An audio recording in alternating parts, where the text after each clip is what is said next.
por convocarnos tú y tu equipo, por convocarnos tantas niñas, niños, adolescentes, pero también tantas mujeres, hombres, adultos.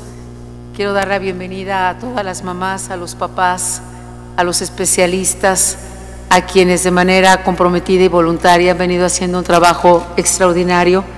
Y te decía, Gerardo, hace unos minutos cuando tuve el privilegio nuevamente de saludarte, eres incansable y tenemos que ser incansables en este propósito y tenemos que nunca rendirnos, y justamente están aquí quienes han sido y son incansables y nunca se han rendido. Quiero agradecer a nuestro querido amigo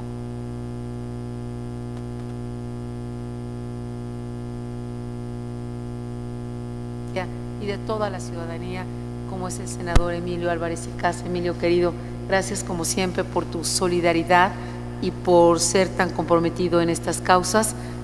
Y nuevamente sean bienvenidos a este Senado de la República. Es un gran honor y privilegio tenerlos hoy en esta casa donde se construyen leyes y donde lo seguiremos haciendo para la inclusión y a favor de los derechos y el interés superior de las niñas, niños y adolescentes.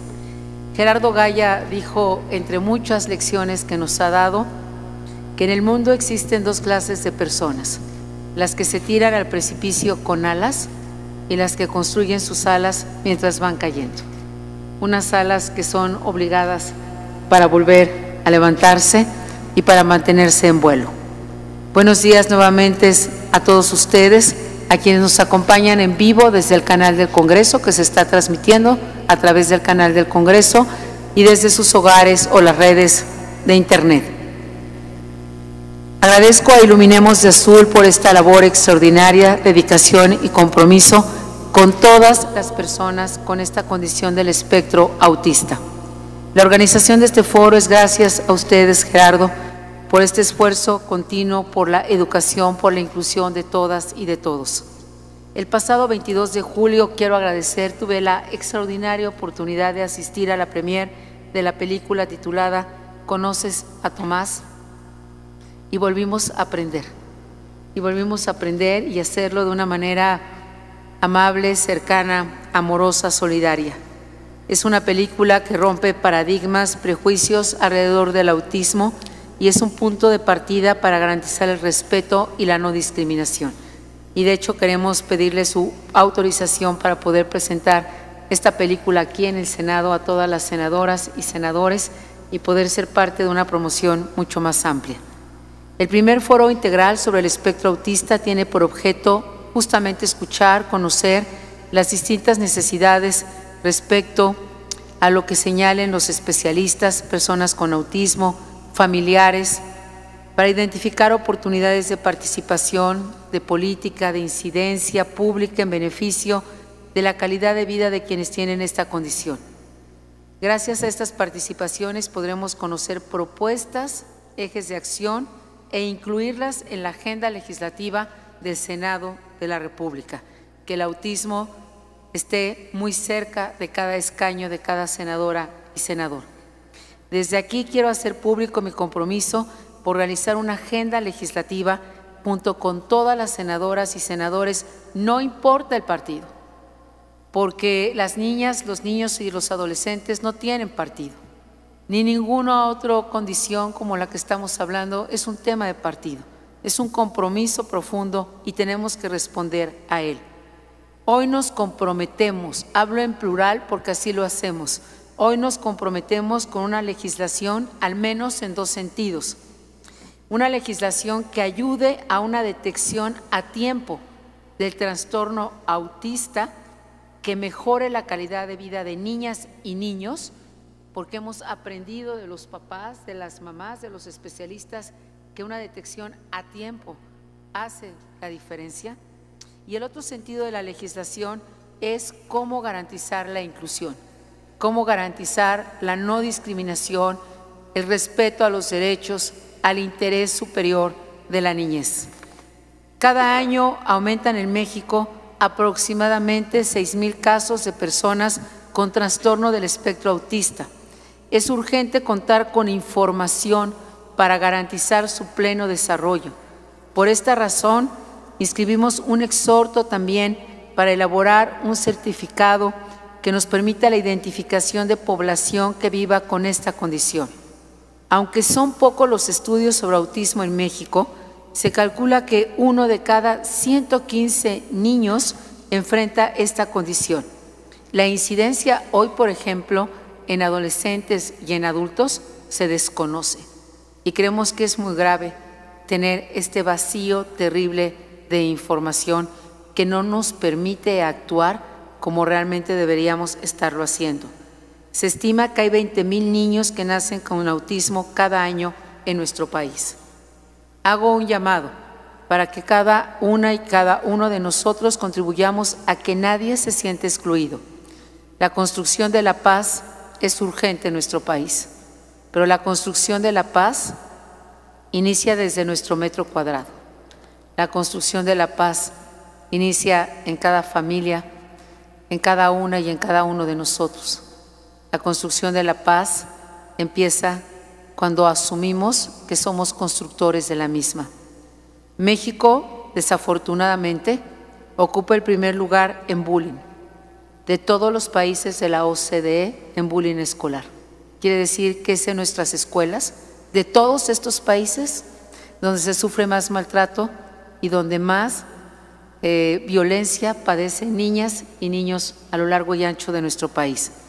Se estima que cerca del 50% de niñas y niños con autismo son víctimas de bullying y tenemos que hacer que esta realidad termine. De acuerdo con el Centro para el Control y Prevención de Enfermedades, cada 17 minutos nace un niño con autismo en el mundo. La mayoría de los casos, como ustedes lo saben, son diagnosticados después de los 4 años, sin dejar de lado que el trastorno autista puede ser diagnosticado en promedio a partir de los 2 años. Por eso es muy importante este trabajo conjunto para la inclusión y también la atención educativa. Y cierro mi participación con un testimonio. El testimonio de Melissa, la madre de Jaime, que dice lo siguiente: he llegado a la conclusión de que la madurez es entender que no llevas tú las riendas de la vida y algo así te lo hace ver rápidamente un hijo con autismo. Entonces tomas conciencia de que lo único que puedes hacer es amoldarte a las cosas como vienen intentando y ser feliz en el proceso. A lo mejor, si yo no hubiera tenido un hijo con autismo, seguiría viviendo en la ignorancia de pensar que lo tengo todo controlado cuando realmente no es así.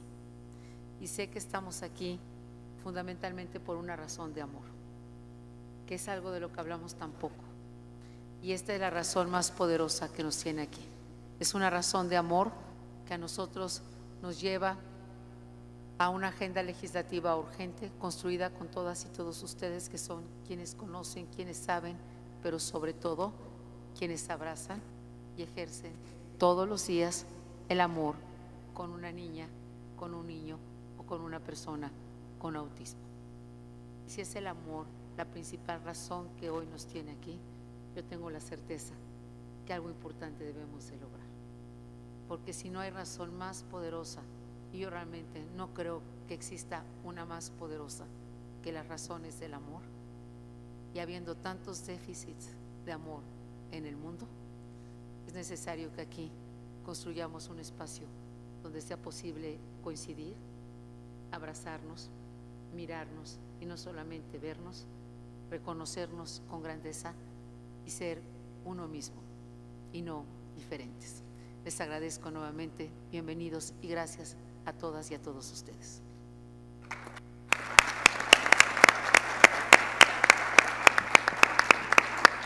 Muchas gracias, senadora, por tus palabras. Buenos días a todos.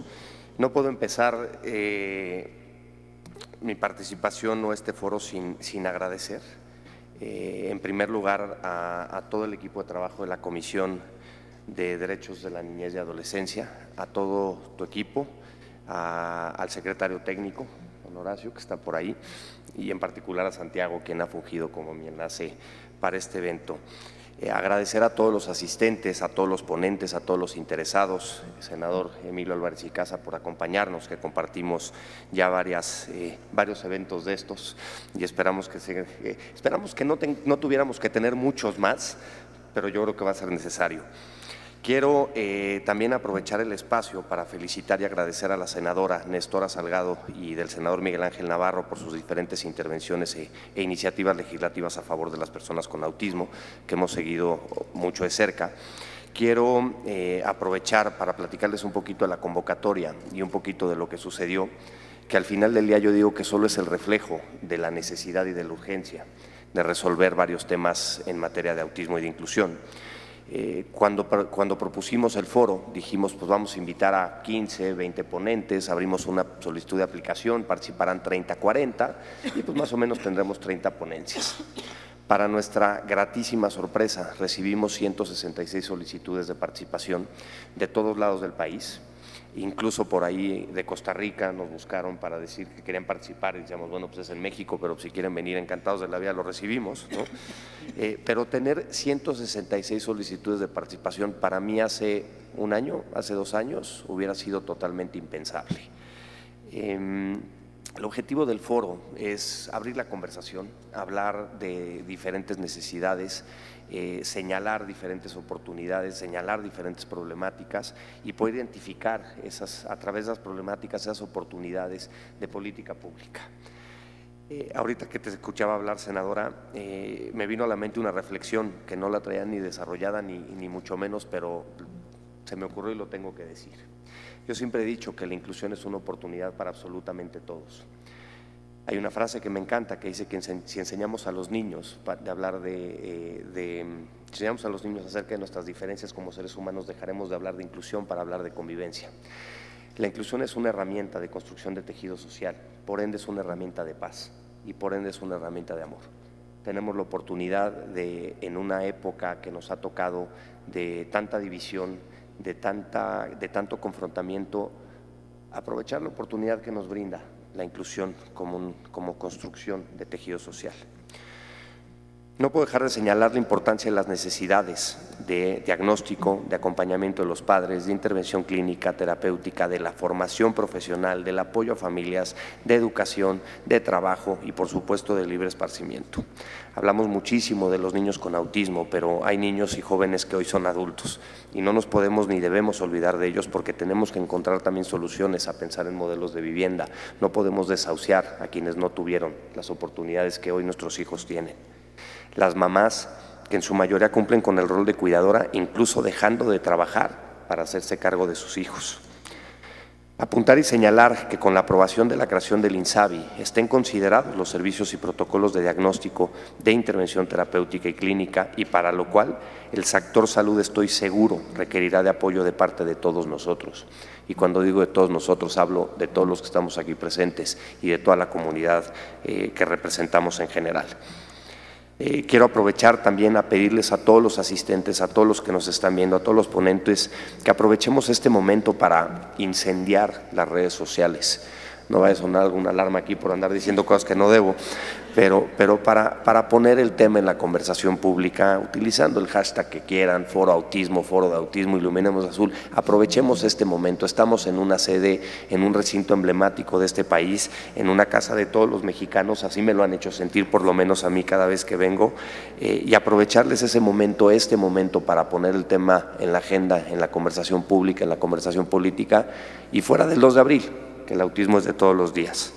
Quiero proponer yo rápidamente 3 acciones. El desarrollo de un directorio nacional de servicios y de prestadores de servicios. Hemos hecho ya 2 pruebas piloto, algunos de ustedes como asociaciones o como centros han participado y queremos llevarlo un poquito más allá. Está ya en desarrollo actualmente ahora sí que esta tercera versión de lo que hemos identificado, pero yo lo que digo, tenemos que identificar un proceso, y le digo de aterrizaje no forzoso en el autismo para una persona que está recibiendo el diagnóstico, además de un acompañamiento que le responda a la principal duda, ¿no? Estoy buscando un terapeuta de lenguaje en Zacatecas y podamos brindarle la información, porque lo más importante ante un diagnóstico es actuar.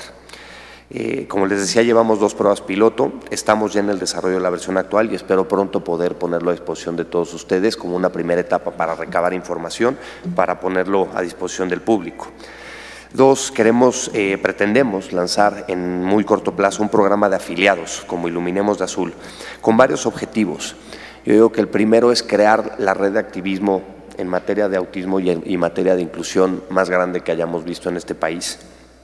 Generar, obviamente, una red de activismo y de participación, pero también de beneficios y de derechos y de obligaciones. Que uno de varios componentes será la identificación de personas con autismo, para quien lo quiera usar como un generador de empatía y un detonante de comprensión. ¿Y por qué no pensar en un protocolo? Pues una de las grandes problemáticas que hoy vemos es la posibilidad que tienen los jóvenes y los adultos con autismo de extraviarse. Y tres, estas ambas acciones además nos darán una base que nos permitirá contar con datos estadísticos, de lo cual carecemos muchísimo. Sabemos que el INEGI y sabemos que existe una falta por parte también incluso del Instituto de Epidemiología de contar con datos estadísticos de desarrollo económico, de desarrollo social, que nos permite identificar las diferentes necesidades. Por ejemplo, cuántos están medicados, qué tipo de medicamentos, quién los proporciona, cuánto se gastan en medicamentos los papás. Tenemos que generar la información estadística para poder establecer políticas públicas que nos permitan además construir mayor comunidad, fortalecer a nuestra propia comunidad y que seamos más participativos en nuestras propias ciudades y ser los principales activistas por la inclusión y los derechos de nuestros hijos. Y me despido nuevamente agradeciendo a todos los asistentes, a la Comisión de Derechos de la Niñez y Adolescencia, a su secretario técnico, el maestro Horacio Ramírez, su presidenta, senadora Josefina Vázquez Mota, a todo su equipo de trabajo y en especial a Santiago Ginebra, los secretarios de la comisión, la senadora Lilia Margarita Valdés y la senadora María Guadalupe Covarrubias, y a todos sus integrantes y por supuesto a todos ustedes. Este foro, creo que la misión principal es pues de todos los que estamos aquí presentes, de todos los que tengan algo que decir, y de verdad agradecerles tanto su asistencia, su participación y su interés también a todos los ponentes que tuvimos que dejar fuera por una materia literalmente pues de espacio y de tiempo. Muchísimas gracias.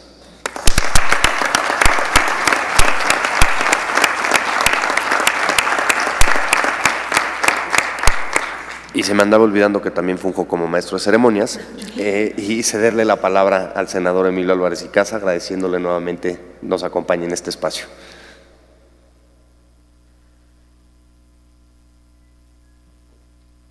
Gracias. Bienvenidas, bienvenidos. Debemos de hacer de este espacio su espacio y con eso dignificarlo, porque luego el Senado da escenarios muy vergonzosos, ¿no? Agarrándose a moquetes y cosas así que mucho nos indigna. Mejor hacer este tipo de cosas, mejor generar un espacio de construcción, ¿no? De manera que debo decirles que yo me siento muy honrado con su presencia acá. Y esto es una muestra de esa chispa detonante que viene de la sociedad civil, que viene de padres y madres que buscan respuestas. Y en mi propia experiencia así ha sido. Yo tengo un hijo con espectro de desarrollo autista y tuve muchas preguntas que no sabía dónde encontrar respuestas. En mi propia historia fue muy complicado. Incluso fue una prueba de fuego para mi matrimonio, ¿no? Y lamentablemente luego encontré a muchos matrimonios que se separaron el camino. Y aprendí que las grandes guerreras son las mamás. Y si uno ve en este auditorio casi hay puras mujeres. Son las grandes heroínas de la historia. Los hombres en general somos bastante cobardes y le huimos al dilema de un hijo o una hija. Lo digo en el reconocimiento a lo que significa la fuerza de las mujeres y aquellos hombres que acompañan, ¿no? Y que deciden quedarse a dar la batalla. Jesús ha sido probablemente para mí el dilema más extraordinario de mi vida, así se llama mi hijo. Me obligó a repensarme, a reconstruirme, a resignificarme. Y uno empieza a buscar respuestas y no las encuentra. Empieza uno a ver al hijo con alguna característica que no entiende, ¿no? Yo tenía 2 hijas antes y empecé a ver que tenía que construir una paternidad diferente. Al principio pensábamos que tenía un problema de sordera, ¿no?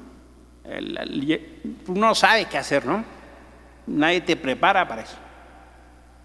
Y ahí vamos, ¿no? A llevar al chamaco a un examen de sordera, ¿no?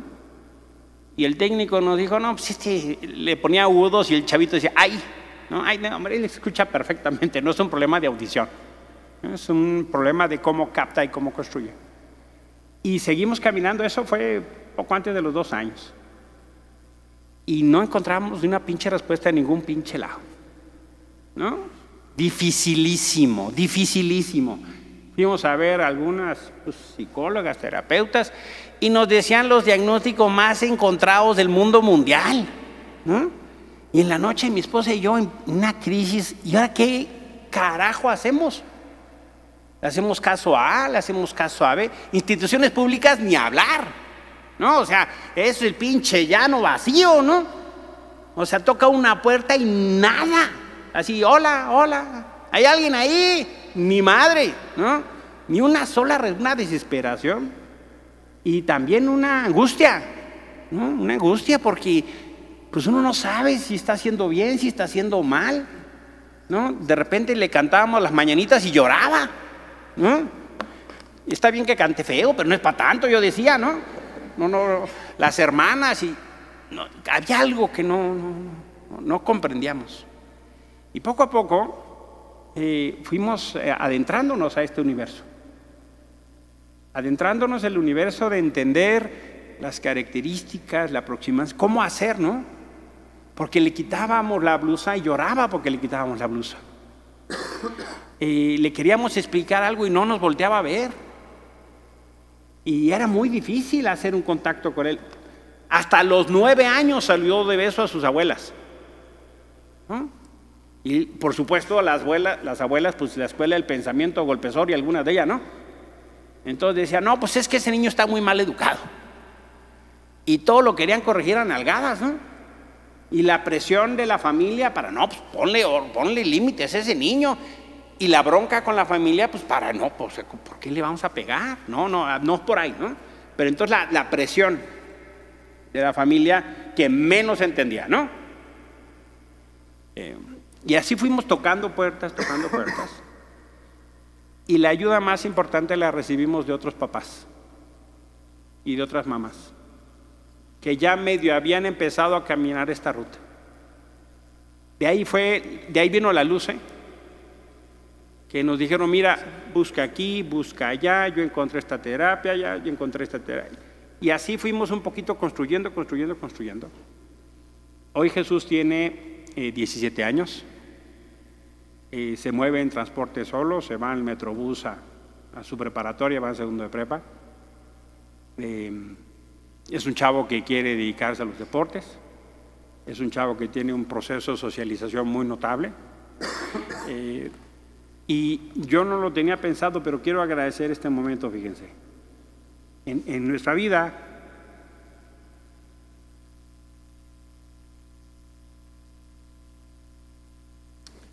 tuvimos la extraordinaria fortuna de encontrarnos a Diego Reza en el camino.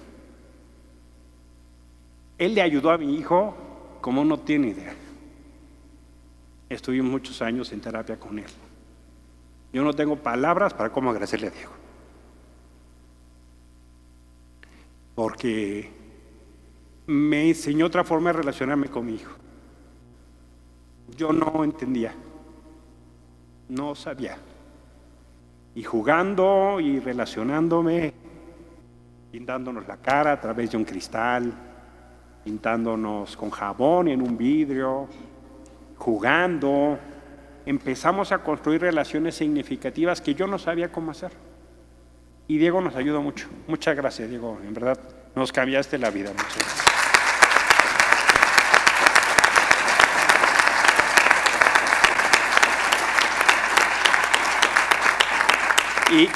Y por eso creo que si en algo tenemos un extraordinario déficit es en los derechos humanos de las personas con discapacidad, con autismo, llámenle como ustedes quieran llamarle, ¿no? Hay todo un espectro.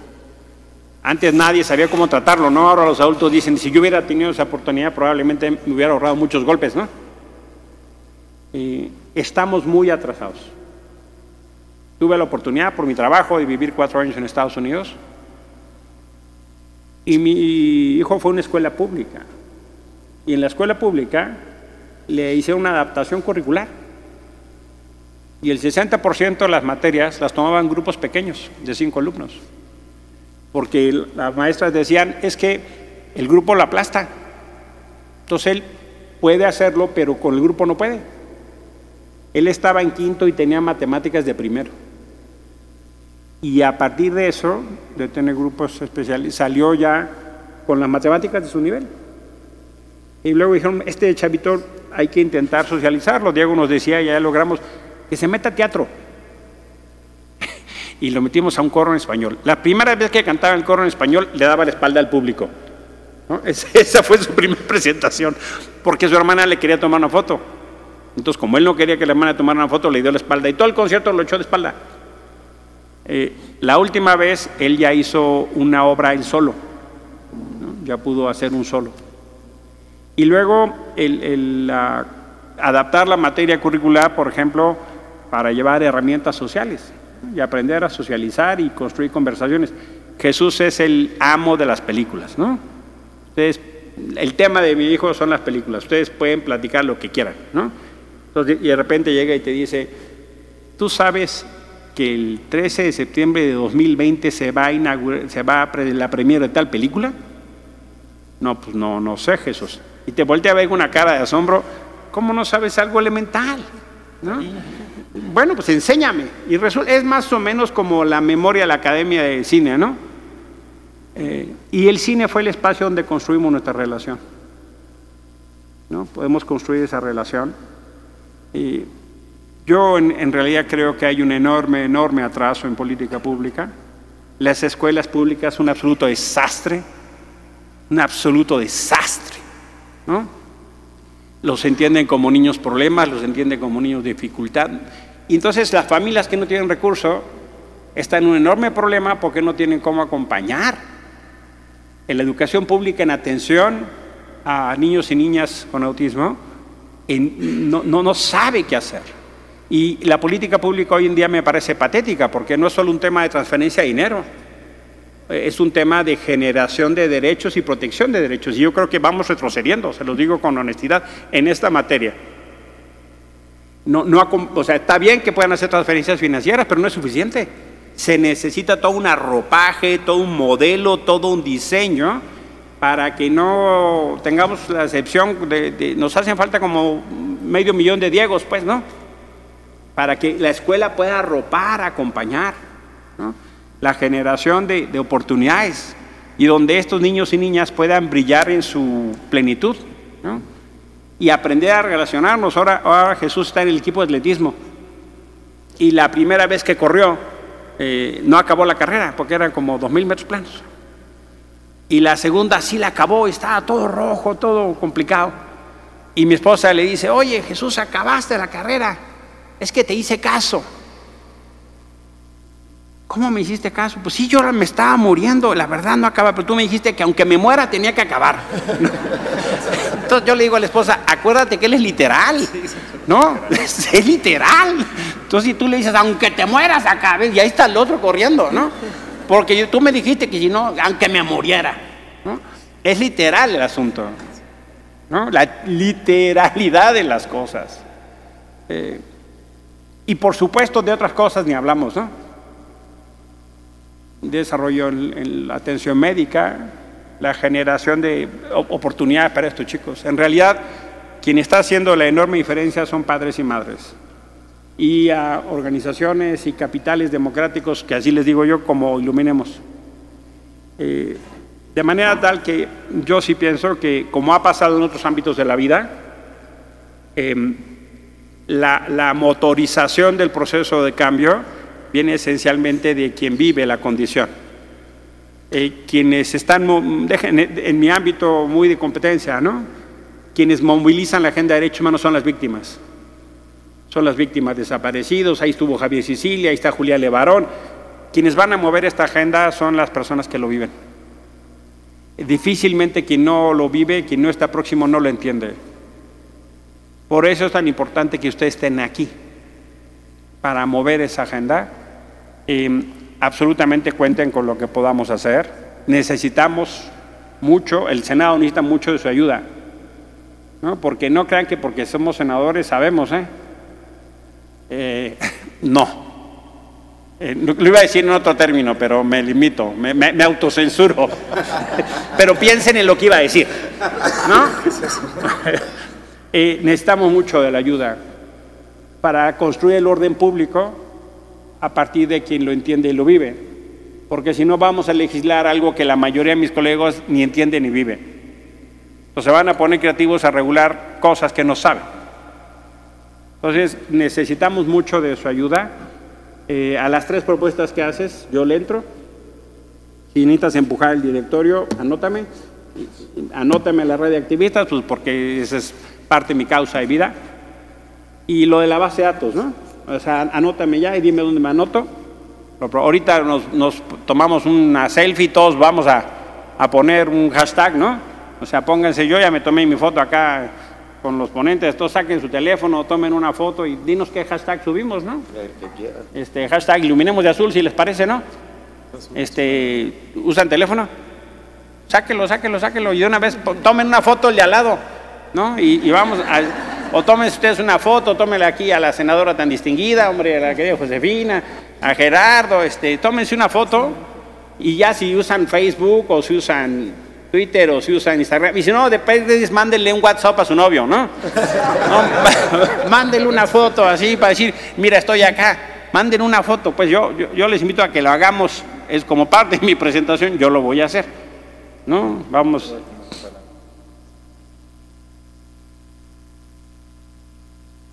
Para que de una vez vayamos haciendo caso a eso de las recomendaciones, ¿no?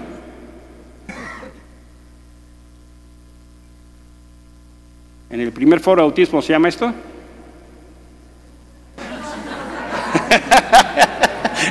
luego me regaña, ¿no? Sobre espectro autista.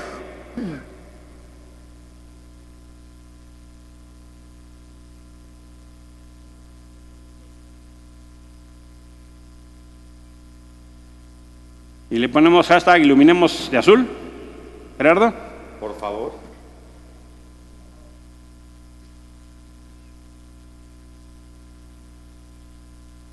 Ya la red que quiera, ¿no? Si no, pierdes un WhatsApp, hombre.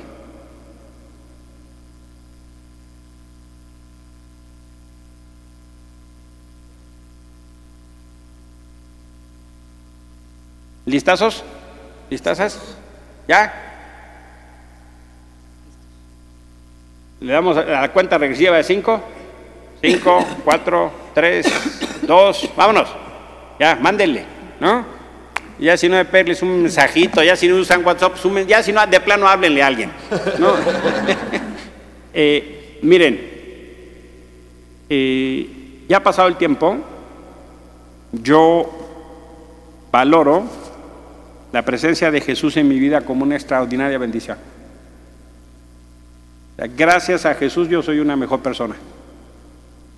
Ha sido un dilema extraordinario, pero me ha obligado a crecer, a entender, a ver distinto, a comprender distinto, a acompañar distinto, a ser padre distinto, a ser...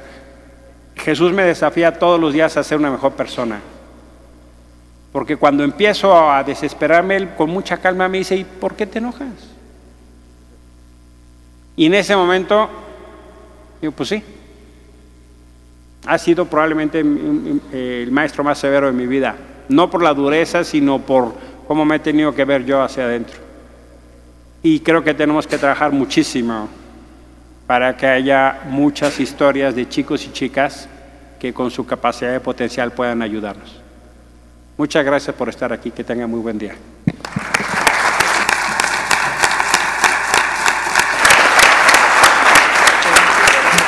Sí, claro. Sí, claro.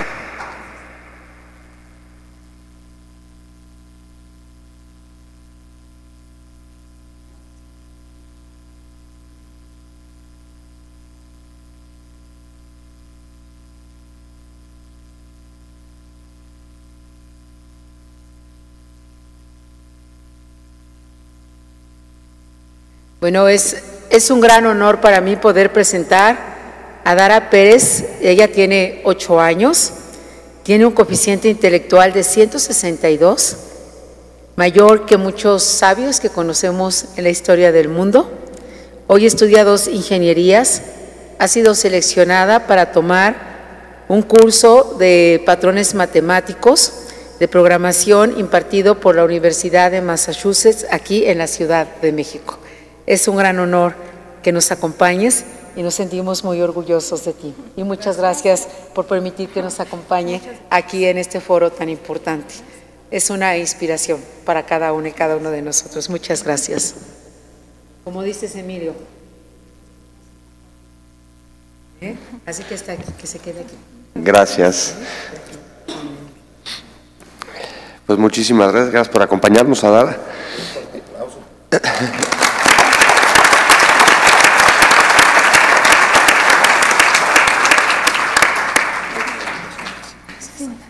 Gracias, senador Emilio, por tus palabras, por tu sinceridad, por tu compromiso. Muchas gracias. Cedo la palabra a María José Olvera, fundadora de Crea tu Mundo AC, para platicarnos una nueva era para las personas dentro del espectro autista. Bien, muchísimas gracias por este espacio, ¿no? Estos espacios de alguna manera sí ayudan, ¿no? Muchas veces decimos, son solo palabras, pero la realidad es que sí ayudan. Entonces, muchísimas gracias, Gerardo, muchísimas gracias a todos los que están aquí. Bien, mi nombre es María José Olvera y junto con mi socia Alejandra Iturbé, que está ahí sentada, dirigimos el Centro Terapéutico Integral Crea tu Mundo Autismo al sur de la Ciudad de México. A continuación, les voy a compartir algunos de los planteamientos centrales de la participación que tuvimos en el foro dialogando sobre la Ley General de Atención y Protección a Personas con Condición del Espectro Autista en el Palacio Legislativo en septiembre del 2017. Este foro tuvo como objetivo recabar las aportaciones de distintos agentes. ¿Nos recorremos? Listo. Este foro tuvo como objetivo recabar las aportaciones de distintos agentes involucrados con el fin de perfeccionar la Ley General de Atención y Protección a Personas con la Condición del Espectro Autista. Nuestra participación fue publicada en el libro Notas sobre Autismo y se titula Una nueva era para las personas dentro del espectro autista. Bien, ¿por qué hablar y pensar sobre los derechos de las personas con condiciones del espectro autista? La concientización y el conocimiento de los derechos son el fundamento para crear un verdadero compromiso por parte de las organizaciones, los profesionales y las familias que permitan generalizar un modelo de intervención para las personas con SEA y sus familias. Como profesionales, hablar de derechos nos obliga a planificar tomando en cuenta las condiciones del entorno en términos de salud, de educación, de alimentación y vivienda, entre otros, y a contar con los medios necesarios para que el entorno no limite el desarrollo pleno de sus capacidades. Una de las principales razones por la cual es necesario hablar de derechos es que desafortunadamente no resulta redundante, ¿no? Ale y yo cuando analizábamos la ley nos dábamos cuenta que era de alguna forma volver a decir lo mismo, ¿no? Volver a decir, tienen derecho a la educación. Y era impresionante darnos cuenta de algo así. Sí es importante hacerlo, ¿no? Es importante que se ratifiquen los derechos humanos y constitucionales de esta población. Es en realidad un paso urgente y de suma importancia al hablar de poblaciones vulnerables en nuestro país. Es mucho más frecuente de lo que nos imaginamos que no se cumplan los derechos humanos fundamentales, ¿no? Fundamentales como derecho a la educación. Nos hablan muchas veces al centro y nos dicen, nos negaron el acceso a la escuela, ¿no? El derecho a la educación, una vida digna y el acceso al ocio y a la recreación. Como centro terapéutico promovemos el servicio basado en una concepción integral de la persona que responde a las necesidades del individuo y a sus familias tomando en cuenta su realidad inmediata. Es decir, consideramos como elementos fundamentales de una buena calidad de vida la satisfacción plena de sus derechos. Me van a oír hablar mucho de calidad de vida, ¿no? Es uno de los ejes que intentamos meter a toda costa, ¿no? Que intentamos en cada una de las ponencias que tenemos hablar sobre calidad de vida, ¿no?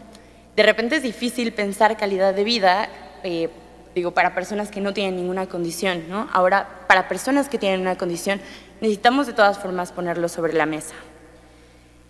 Calidad de vida tiene que ver con un concepto que nos gusta mucho, que es autodeterminación, ¿no? La autodeterminación nos parece importante, ya que es un concepto que resalta la capacidad del individuo para convertirse en el agente causal de su propia vida. Consideramos de suma importancia en este proceso legislativo tomar en cuenta la perspectiva de las personas dentro del espectro y sus familias. El que estemos aquí reunidos implica un paso enorme. El que dentro de esta ley se hable de autismo como una condición y no como una enfermedad implica un gran avance. El que se plantea la discapacidad como resultado de barreras socioculturales susceptibles de transformación y se abandone la palabra déficit y se hable de habilidades y potencialidades es un gran logro. Sin embargo, aún hay mucho por hacer. Queda claro que esta ley aún es perfectible y tan solo es el primero de muchos pasos para impactar en la calidad de vida de las personas con autismo.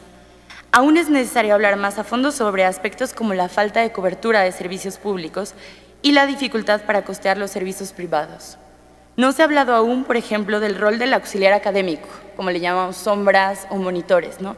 Este rol es fundamental y no se toca. Resulta urgente dignificar la labor de estas personas para hacer valer la educación inclusiva en un entorno regular. Ahora bien, ¿cuál es la propuesta? Después de analizar lo contenido en esta ley, podemos concluir en primer lugar que es necesario enfatizar los derechos que tienen las personas con autismo, aunque parezca un acto redundante. Segundo, el único camino para que la inclusión social sea una realidad y se hagan valer los derechos de las personas con SEA es haciendo una ardua y planificada campaña de sensibilización. Y tercero, es importante llevar a la práctica lo planeado en dicha ley a través de un grupo multidisciplinario que vea por la mejora de las condiciones del espectro autista. El último y quinto, un protocolo mexicano de diagnóstico e intervención a nivel nacional, ¿no? Ya lo mencionaba Gerardo, un protocolo es necesario. Bien, sensibilizar ¿cómo? Sensibilizar es un tema que nos respecta a todos nosotros y que nos pone a prueba porque es una capacidad de entendimiento del otro, el otro que es diferente. Nos da miedo lo desconocido y lo desconocemos porque no son parte de nuestra vida social. Sensibilizar implica derribar los miedos ante la diferencia, se traduce en acabar con la ignorancia ante lo desconocido. Desde hace 2 años, nosotras realizamos una campaña de sensibilización que se llama Inclusión sin pretextos. Lo pueden buscar igual como hashtag Inclusión sin pretextos. Y lo que hacemos es, vamos a las escuelas públicas a hacer una plática completamente gratuita de sensibilización. Llevamos ya más o menos como 25 escuelas. Y siempre les hacemos a todos la misma pregunta. Estas pláticas son a los maestros. Y les decimos, ¿quiénes de ustedes han ido o fueron a la escuela con una persona con autismo? Nos sorprendimos muchísimo porque nadie levanta la mano, ¿no? Necesitamos que las personas con autismo estén en el entorno social y educativo para que en 25 años, cuando Ale y yo tengamos ya 50 años de dar pláticas y vayamos a las escuelas y hagamos la misma pregunta, levanten las manos la mayoría o quizás todas las personas o todos los maestros cuando demos esta plática. Eso necesitamos.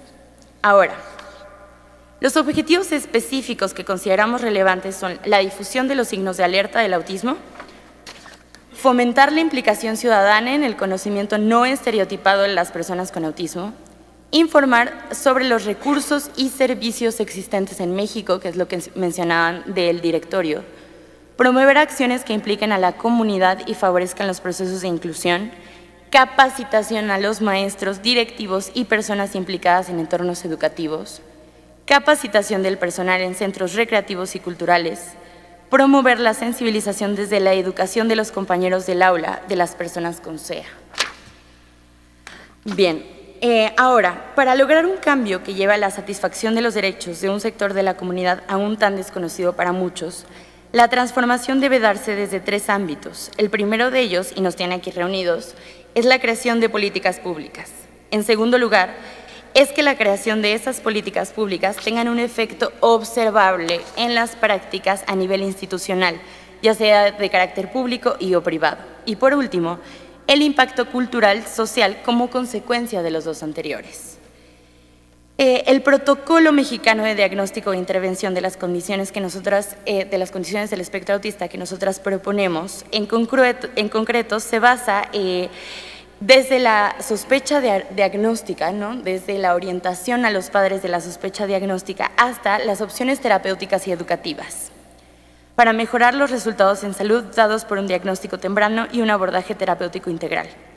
Adicionalmente, este protocolo pretende proponer una estructura de la ruta de atención integral para las personas con diagnóstico de SEA, así como proveer a los maestros de un material que contenga información rápida y veraz sobre las características más significativas del alumnado con SEA, así como algunas estrategias eficaces para dar una atención educativa de calidad a estos alumnos en las escuelas.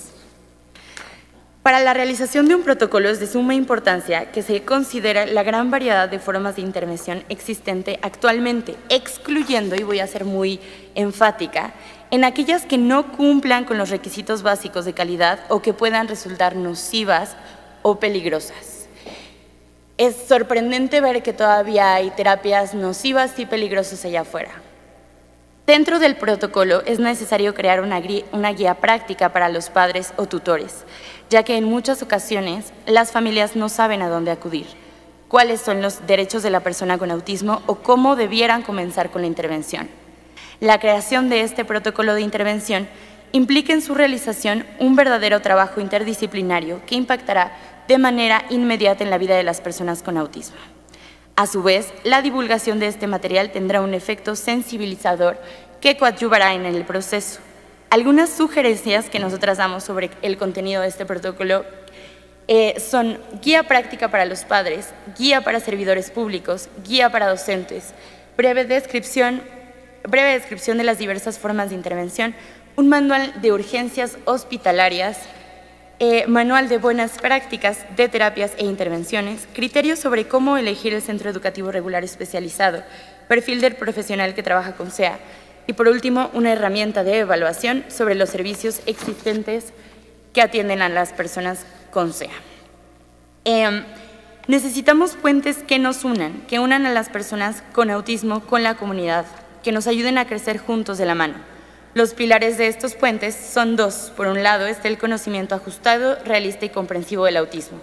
Y por otro lado, acciones prácticas y protocolos o programas de actuación que sienten las bases.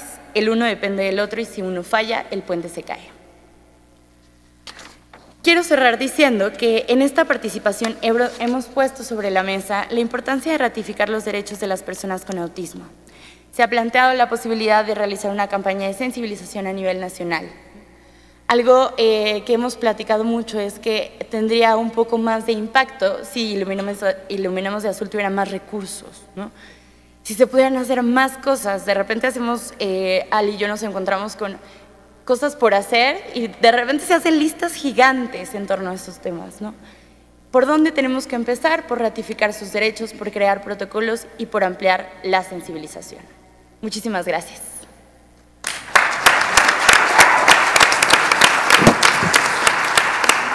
Muchas gracias, María José. Ya habrá tiempo de ir bajando un poquito las notas y van a estar interesantes las conclusiones. Ya no me caben las anotaciones y vamos en 3 ponencias. Doy la bienvenida a la doctora Patricia Zabaleta, jefa de la unidad del Hospital Instituto Nacional de Psiquiatría, para comentarnos sobre el resumen del diagnóstico de infraestructura para la atención del autismo en México. Muchas gracias. Muy buenos días a todos. Muchísimas gracias por la invitación a participar en este foro. Como lo acaba de comentar Eduardo, yo voy a hablar acerca del diagnóstico sobre la infraestructura de atención en el Sistema Nacional de Salud. Voy a hablar acerca de algunos antecedentes generales a nivel mundial y después voy a terminar comentando los resultados que nosotros obtuvimos en este diagnóstico. Como ustedes saben, el trastorno del espectro autista es una condición que se caracteriza por un déficit persistente en la interacción social y en la comunicación, así como por conductas, intereses o actividades restrictivas y repetitivas. La condición del espectro autista se considera una discapacidad psicosocial que persiste a lo largo de la vida y que representa el 0.3% de la carga global de la enfermedad a nivel mundial, con un promedio de 7.5 millones de años de vida ajustados por discapacidad. Los adultos con la condición del espectro autista presentan mayor riesgo de muerte prematura en comparación con la población general debido a las comorbilidades médicas, de tal manera que constituyen el mayor subgrupo de causas de discapacidad y de mortalidad en la mayoría de los países, independientemente del nivel de ingresos. México, como ya lo he mencionado, presenta una prevalencia de 115 niños, 1 en 115 niños, lo cual es similar a lo reportado para la población hispana en Estados Unidos de Norteamérica y mayor que algunos países latinoamericanos como Brasil y Venezuela. La infraestructura necesaria para la atención de este trastorno es compleja e involucra modelos de intervención para tratar los déficits sociocomunicativos, las comorbilidades médicas, así como las intervenciones en el sector educativo y laborales en la etapa de la niñez y en la etapa adulta. Estas intervenciones a menudo son costosas y poco accesibles en las instituciones públicas. Al respecto, por estudios de otros países se sabe que solo 1 de cada 5 niños que reciben el diagnóstico recibirán atención en unidades especializadas en el primer año después de recibir este diagnóstico. Los modelos de atención médica señalan la importancia de trabajar el trabajo multidisciplinario, con proveedores de salud capacitados y con una adecuada coordinación entre la atención primaria y la especializada. Sin embargo, también se sabe que un menor número de niños con la condición del espectro autista son referidos a los servicios especializados por los médicos de atención primaria en comparación con niños que tienen otros trastornos neurológicos.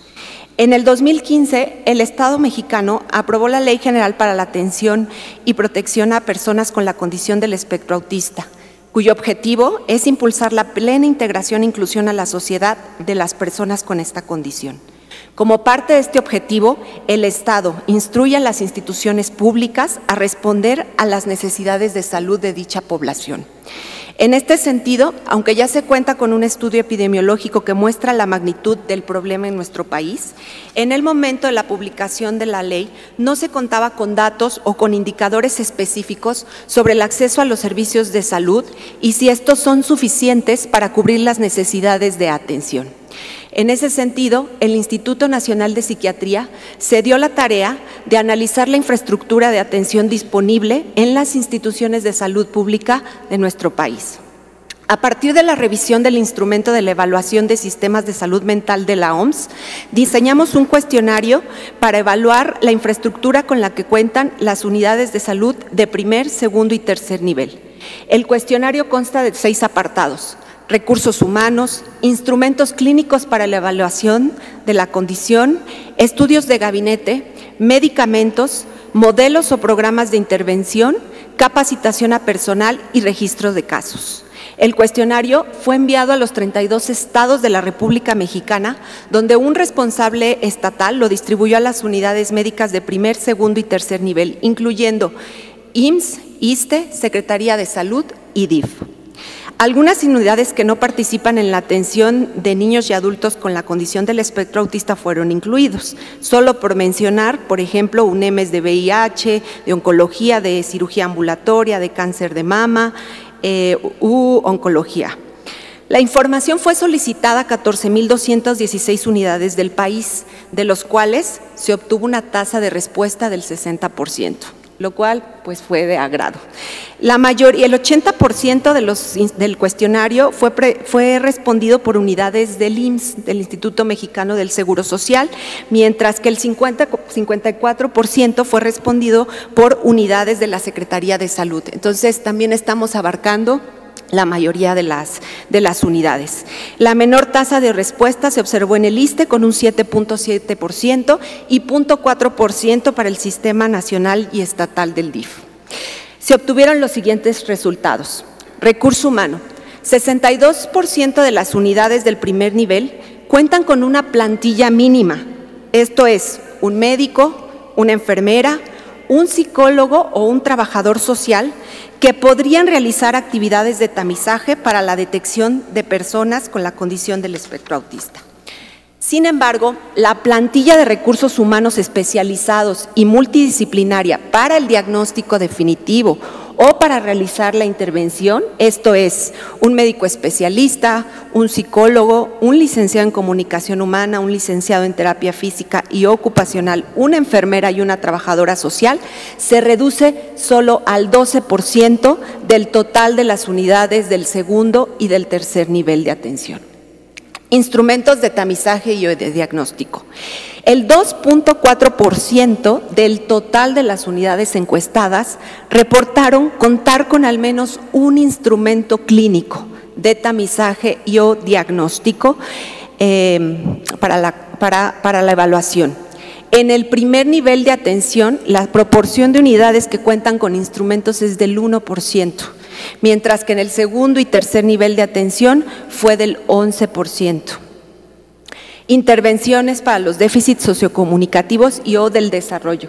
Solo el 4.5% del total de las unidades reportaron que disponen de algún servicio para realizar intervención en desarrollo, motriz, lenguaje, cognitivo. El 2.8% de estas unidades se ubican en el primer nivel y el 21% de estas unidades en el segundo y tercer nivel de atención. La disponibilidad de intervenciones especializadas con modelos mixtos para tratar estos déficits sociocomunicativos como análisis conductual aplicado, terapia Denver, cognitivo-conductual, TEACH. Se preguntaron todos los modelos que reporta la literatura y se dio oportunidad de que ellos respondieran abiertamente si contaban con alguno diferente. Solamente el 1% del total de las unidades, esto es 34 unidades, cuentan con algunos de estos servicios. 1.5% de ellos en el primer nivel de atención y 1.4% en el segundo y tercer nivel de atención. Estamos hablando que estos ya serían servicios de alta especialidad. Con estos porcentajes podemos deducir que en la mayoría de los estados no se cuentan con modelos especializados en el sector público para la atención de este padecimiento. Tratamiento farmacológico. El 13.8% del total de las unidades responden que disponen de al menos un medicamento de cada grupo terapéutico para el tratamiento de las comorbilidades neuropsiquiátricas. Aquí incluimos, de acuerdo a las guías internacionales y nacionales, pues los medicamentos básicos, ¿no? En el primer nivel de atención, las unidades con disponibilidad de medicamentos fue del 11%, mientras que en el segundo y tercer nivel de atención fueron del 50.1%. Hay que recordar que aquí pues está incluido el IMSS, ¿no? En la mayoría de ellas. Capacitación al personal de salud. El 6% del total de las unidades reportaron contar con al menos un médico o un psicólogo dentro de su unidad que había recibido capacitación en temas de trastorno del espectro autista en algún momento de su formación.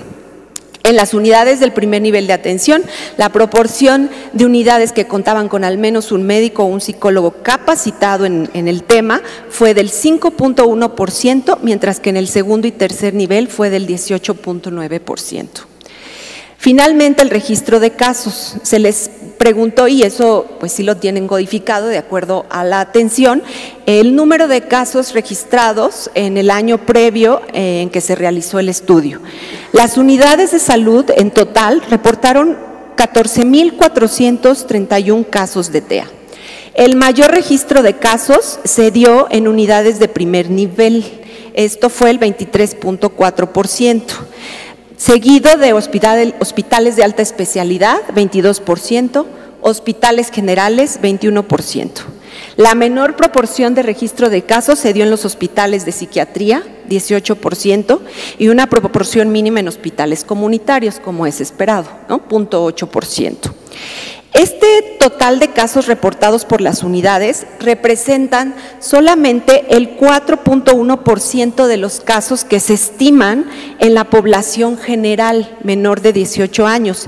Esto calculando de acuerdo a la prevalencia en México de 1 en 115 y con la base de la CONAPO de la población menor de 18 años de edad. De tal manera que si quisiéramos de manera indirecta hablar de cobertura de atención, diríamos que con estos datos la cobertura hasta el 2018 era del 4%. Conclusiones. Los resultados muestran que los servicios de salud públicos en México cuentan con recursos humanos en el primer nivel de atención que podrían llevar acciones de identificación de niños en riesgo de padecer la condición del espectro autista. Asimismo, podrían dar seguimiento de dicho riesgo y o la derivación a los servicios especializados del segundo y tercer nivel para iniciar el protocolo de estudio. Sin embargo, la plantilla para brindar la atención multidisciplinaria, el diagnóstico multidisciplinario en dichos casos dentro de una misma unidad es insuficiente en el segundo y en el tercer nivel de atención, ¿no? Se carece de instrumentos para el diagnóstico definitivo y el número de unidades con modelos especializados para la atención de estos niños es precaria. Las unidades con personal capacitado en temas de autismo no son mayores al 19%, aún en los hospitales de segundo y de tercer nivel de atención, y la proporción es mucho menor en el primer nivel de atención. A pesar de que el mayor número de casos está registrado justamente en el primer nivel de atención, ¿no? Y es quien cuenta también con el menor número de recursos. En comparación con otros trastornos del neurodesarrollo, la atención de los trastornos del espectro autista requiere de un entrenamiento intensivo para el personal de salud y de involucramiento de la familia en las intervenciones. Por lo tanto, la dotación de instrumentos clínicos para la evaluación de TEA, pero principalmente la capacitación al personal de salud en materia de diagnóstico e intervención es indispensable en los 3 niveles de atención como una de las acciones necesarias para reducir la brecha de atención en esta población. Además, es necesario generar sinergias interinstitucionales a través del intercambio de servicios entre las unidades que tienen un tipo de servicio y las otras que no las tienen y favorecer aquellas que carecen de todo servicio. Derivado del presente diagnóstico, se observa que existe una necesidad imperiosa de fortalecer el Sistema Nacional de Salud para desarrollar servicios coordinados en la entrega de servicios e intervenciones completas para el manejo de la condición del trastorno del espectro autista y otros trastornos del neurodesarrollo. Muchas gracias.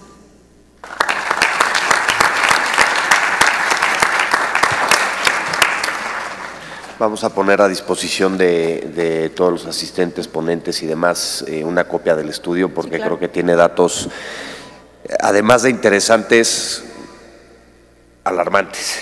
Solo el 4%. Sí. Híjole, de repente aquí es cuando dan ganas de salir corriendo y meter la cabeza en la arena como avestruz y decir, mejor mando mi currículum y nos dan chamba en otra cosa. Pero bueno. Le doy la bienvenida al doctor Tonatiuh Lai Arellano, profesor investigador y titular de la Universidad de Guadalajara y estrecho colaborador de Iluminemos de Azul, para platicar un poco acerca de políticas públicas y legislación para el autismo en México. Gracias, Tonatiuh. Muchas gracias. Agradezco al Senado la disposición para llevar a cabo este primer foro y también celebro que aquí ya se ha hablado de cuestiones de activismo, cuestiones de investigación, algunas posiciones conceptuales que son importantes para entender la política pública, ¿no? Ya más o menos se comentó por qué es importante no llamar al autismo, o bueno, todavía está en ese debate de que el nombre clínico, por supuesto, que es trastorno del espectro autista, pero desde la concepción política del espíritu de la ley con la que se hizo la iniciativa en 2013, se decidió llamarlo como condición del espectro autista, ¿no? Para no solamente resaltar los aspectos clínicos, sino para tomar en cuenta estas cuestiones de derechos humanos que ya habló el senador Álvarez y Casa y que, bueno, también ya habló hace un momento María José, ¿no? Asimismo, bueno, también comentar que ha habido un debate importante entre organizaciones de defensa de derechos humanos y de defensa de personas con discapacidad, y que esto llevó a que la propia ley tuviera una demanda de acción de inconstitucionalidad en 2015, que prácticamente la Corte resolvió a favor de la propia ley en 2016, ¿no? Pero me parece que es importante este debate porque aparte de la generación de conocimiento, me parece que es también cómo tomamos los conceptos y sobre todo aplicados a la realidad y no tanto en el solo discurso ortodoxo, ¿no? Bueno, aunque cada vez hay mayor difusión de esta condición, nos interesa exponer 3 grandes aspectos para la atención y protección de las personas con autismo, los cuales, si bien ya iniciaron, todavía no están completos. El primero es obviamente lo que nos tiene aquí en este foro, que es la discusión, aprobación o modificación de la minuta de reforma de la Ley General para la Atención y Protección a Personas con la Condición del Espectro Autista en este Senado de la República. Recordemos que el 28 de abril del año pasado, de 2018, el Pleno de la Cámara de Diputados aprobó la iniciativa de modificaciones a la ley, fruto de diversos foros llevados a cabo por la Comisión Especial para revisar y analizar la legislación y políticas en materia de atención a la niñez y adolescencia con autismo y otros trastornos generalizados del desarrollo. La edición más importante desde nuestra perspectiva es la invitación permanente por parte de la Comisión Intersecretarial a representantes idóneos de la sociedad civil, quienes tendrán voz, aunque no voto, ¿no? Que quizás esta sea una de las peticiones en el Senado, que obviamente haya voz y voto a los representantes de las asociaciones de la sociedad civil de personas con autismo. Lo anterior es quizás la mejor oportunidad para que la comisión, integrada por funcionarios de la Administración Pública Federal, tengan tanto elementos empíricos de primera mano como representación directa de las diversas experiencias sobre necesidades y visiones acerca del fenómeno del autismo en México. El dictamen aprobado por la Cámara de Diputados fue enviado, de acuerdo con nuestro sistema bicameral, al Senado de la República. Sin embargo, la revisión por parte de la Comisión de Desarrollo y Bienestar Social de esta Cámara ha sido lenta, ¿no? Porque si vemos que fue desde abril del año pasado, prácticamente ya estamos a 18 meses de que llegó la minuta a esta Cámara. Sí. Ya que a principios del mes de marzo se hizo la primera convocatoria de expertos e interesados en la materia a mesas de trabajo con el objetivo de discutir 3 puntos en particular: la conceptualización de la condición del espectro autista, la capacidad jurídica y ejercicio de derechos y el marco de la educación inclusiva y educación especial. Sobre el primer punto, como lo hemos manifestado en algunos otros foros, y lo acabo de mencionar hace un momento, si bien el término clínico es trastorno del espectro autista, la palabra trastorno, como lo señala Simón Baron Cohen, implica una causa biomédica, gravedad, sufrimiento, defectos cognitivos, riesgos psiquiátricos, pero sobre todo es potencialmente estigmatizante.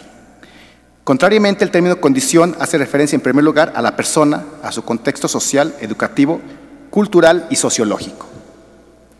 La capacidad jurídica de las personas con autismo fue avalada por la Suprema Corte de Justicia de la Nación en el fallo de la acción de inconstitucionalidad 33-2015, al validar la fracción 7 del artículo 6 de la ley, que precisamente habla sobre la capacidad de las personas con condición del espectro autista para elegir los medios para su desarrollo personal o, en su caso, a través de sus familiares en orden ascendente o tutores. La cuestión de la relación entre la educación inclusiva y la educación especial para personas con autismo también fue interpretada por la Corte, ya que en la resolución del amparo en revisión 714-2017, la segunda sala señaló la inconstitucionalidad en la Ley General de Educación del modelo de educación especial, aunque no a la educación especial en sí, ya que ésta deberá de apoyar a la educación regular en la atención a niños, jóvenes o adolescentes que lo requieran y a la capacitación tanto a docentes como a padres de familia en materia de inclusión educativa en general. Número 2, que bueno, ya habló hace un momento la doctora Patricia Zabaleta de ello, el estado actual de los programas de las Secretarías de Salud en los estados, ¿no? Se crearon 8 programas por parte de las Secretarías de Salud, los enumero muy rápido: la evaluación para la infraestructura disponible para la atención, programa de trayectoria de búsqueda de atención y demora para la atención, recursos y estrategias utilizadas en poblaciones rurales ante la presencia de la condición, capacitación e instrumento de tamizaje y diagnóstico para la atención, capacitación y entrenamiento de habilidades de los padres en el manejo y atención, fortalecimiento del diagnóstico inicial en el Hospital Psiquiátrico Infantil Juan N. Navarro, generación de una base clínica de confirmación de genes candidatos para el autismo en México y programa de integral de atención. Sin embargo, la atención y el propio diagnóstico de estas unidades, como ya lo dijo la doctora Patricia Zabaleta, pues ha sido lento vemos ahora lo que ya se ha encontrado, y entonces también ahí creo que hay un déficit importante, puesto que estos programas, si no me equivoco, salieron hace 2 años. Hace 2 años que se lanzaron estos programas, y bueno, apenas van algunos en una fase diagnóstica y otros con poco avance, ¿no? 3, el fortalecimiento normativo. En este punto, el artículo 3º transitorio de la Ley General para la Atención y Protección de Personas con la Condición del Espectro Autista mandató a las entidades federativas a legislar en esta materia. A más de 4 años de la publicación de la ley, que recordemos que la ley fue publicada el 30 de abril de 2015, y a más de 3 años de su validación por la Corte, que la Corte la validó en la última sesión que le dedicó a esta discusión, el 18 de febrero de 2016, los estados hay estados que todavía no cuentan con una ley local en la materia. Estos son la propia Ciudad de México, Aguascalientes, Guerrero, Hidalgo, Nayarit, Puebla, Querétaro, y un caso especial, la ley de Nuevo León. La Corte declaró el decreto de creación como inconstitucional, entonces prácticamente la echó abajo, y lo que tendrá que hacer ahora Nuevo León es volver a legislar en la materia, ¿no? En todos estos estados que he mencionado, se ha presentado al menos una iniciativa en el Congreso local, a excepción de Querétaro. O sea, Querétaro es el estado que tiene 2 exhortos, uno al INEGI para incluir preguntas en el censo 2020, y otra al propio gobierno del estado de Querétaro para crear una clínica de autismo. Sin embargo, no tiene iniciativa para crear su propia ley. Otro instrumento normativo que podría ser de gran utilidad es la creación de una norma oficial mexicana para la atención del autismo, o la adecuación de la actual norma oficial mexicana 015 SSA 3/2012 para atención integral de personas con discapacidad. Sin embargo, en esta norma el autismo está incluido en el apartado 6.2 sobre discapacidad intelectual, aunque de acuerdo con la clasificación internacional del funcionamiento de la discapacidad y de la salud, la CIF, el autismo se encuentra en el capítulo B 122, dentro de las funciones psicosociales globales. En otras palabras, el autismo se considera una discapacidad psicosocial y no intelectual. Finalmente, el autismo como objeto de estudio sigue estando ausente en la investigación en México. De los más de 28,000 investigadores aglutinados en el Sistema Nacional de Investigadores, alrededor de una docena se dedica a diversos aspectos concernientes a la condición, lo cual resulta preocupante, y también tiene que ver con la relación entre las universidades, entre las asociaciones y entre el propio fenómeno. Hace un momento que se preguntaba sobre la situación de la investigación. Bueno, solamente en una ley, la ley de San Luis Potosí, otorga un asiento en la Comisión Interinstitucional a la Universidad Autónoma de San Luis Potosí. En las demás, bueno, no se toma en cuenta. Asimismo, que se preguntaban sobre la cuestión de las monitoras también, o sea, ni la ley general ni las leyes estatales lo toman en cuenta, solo la de Jalisco. La de Jalisco sí reconoce a las monitoras y señala que éstas podrán entrar a los planteles educativos durante el tiempo que el niño o el joven lo requiera. Entonces me parece que sí hay avances en algunas de las leyes, no en todas, sino al mismo tiempo, y es importante también no solamente ver la general, sino cómo va avanzando la política en lo interno. Y bueno, para finalizar, pues también deberíamos de tomar en cuenta que se debe de legislar en contexto, y algo que sí es totalmente, que no está presente ni siquiera en iniciativa o idea, es la atención a los grupos indígenas en los estados en donde existe población indígena, ¿no? O sea, no sabemos cómo se da el fenómeno del autismo en poblaciones indígenas en Chiapas, en Veracruz o en Oaxaca, y sus propias leyes no incluyen esto dentro de la iniciativa. Entonces, podría también ser parte de la ley general el señalar que en donde haya población indígena, una atención especial o específica también a ellos, porque finalmente están olvidados. Creemos que la atención nada más es para las ciudades, para las zonas urbanas, inclusive nos olvidamos de las zonas suburbanas o las zonas rurales. Muchas gracias.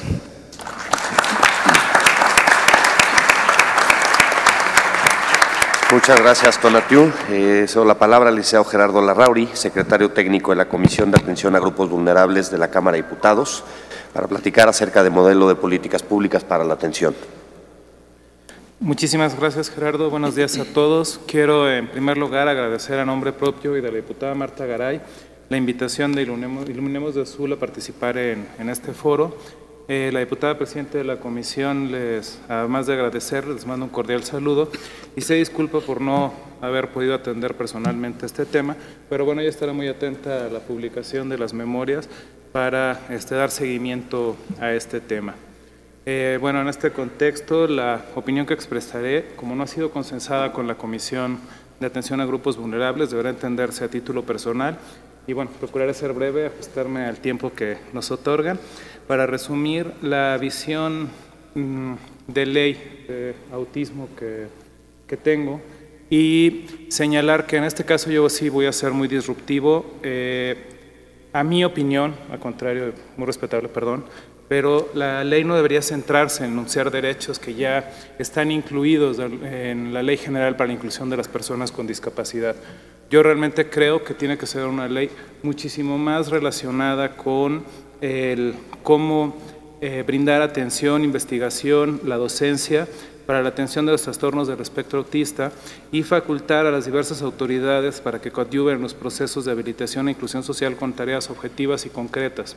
Es decir, yo creo que tiene que existir un instituto de atención a los trastornos del espectro autista y tenemos que facultar en la ley con cosas muy concretas a cada una de las autoridades educativas, de salud, de promoción del trabajo, de capacitación del trabajo, para que logremos, a final de cuentas, el mismo objetivo que ya se ha planteado antes. Bueno, en esta visión, en este modelo de ley, debe de responder a una visión de atención multidisciplinaria que diagnostique, atienda, habilite, investiga y forme profesionales para llevar a cabo la investigación, la atención multidisciplinaria del autismo. Entonces, voy a ocupar los siguientes 4 minutos para explicar esto más ampliamente. La importancia del instituto recae en el origen, en que no tenemos un conocimiento profundo del origen de la condición. Se requiere investigación porque la prevalencia, yo venía con un número de 1 en 120, pero 1 en 115, Dios mío, son 5, pero es mucho, ya a niveles macro de atención es impresionante. Estamos hablando que en las escuelas primarias dentro de 5 años, 6 años va a estar ingresando niño y medio en cada grupo con algún trastorno o alguna condición de autismo. Esto nos va a llevar a que efectivamente, como tú planteas, vamos a tener que levantar la mano y decir, sí, pues claro, yo tengo un compañero porque hay 2, ¿no? Entonces, esto son números preocupantes, esa prevalencia hace que sea fundamental la creación del instituto. Tengo que aquí hacer un paréntesis, esta visión ya se presentó en algún momento la planteamos, pero no transitó, no vamos a entrar en detalles de por qué, pero no transitó. Lo que se logró fue una ley con básicamente derechos que repiten el contenido de la Ley General de Inclusión de Personas con Discapacidad y a mi gusto hace falta centrarnos en el otro punto. Ahora, el instituto debe comprender la complejidad del tema, es decir, no debe ser únicamente un instituto de salud clásico, tiene que ser un instituto que tenga una apertura a la multidisciplinariedad, porque el ámbito educativo es fundamental para la socialización y la habilitación de las personas con trastorno autista. El problema de la visión del instituto, evidentemente, no lo podemos ocultar, es un tema financiero y el instituto tiene un impacto presupuestal muy considerable y no hemos logrado convencer que es más caro no atenderlo. En el momento en el que convenzamos que no atenderlo es muchísimo más costoso, vamos a abrir la posibilidad de que el instituto sea viable. Entonces, desde mi perspectiva, las políticas públicas deben centrarse en eso, en empezar a construir un andamiaje que haga que la condición o el TEA sea de menor costo de atención para la sociedad. Si logramos hacer este cambio de visión y logramos que los financieros entiendan que generando detección temprana, habilitación temprana, va a ser mucho más barato para el Estado mexicano, pues bueno, vamos a empezar a romper esa frontera, porque actualmente la consideración es que no tiene costo el autismo para el Estado. No se están dando cuenta que un joven con autismo que no fue habilitado, que no se metió al rol de normalidad de cualquier joven en el que está formándose académicamente, socialmente, para después poder tener una profesión y hacerse cargo de sí mismo en todos los ámbitos de la vida.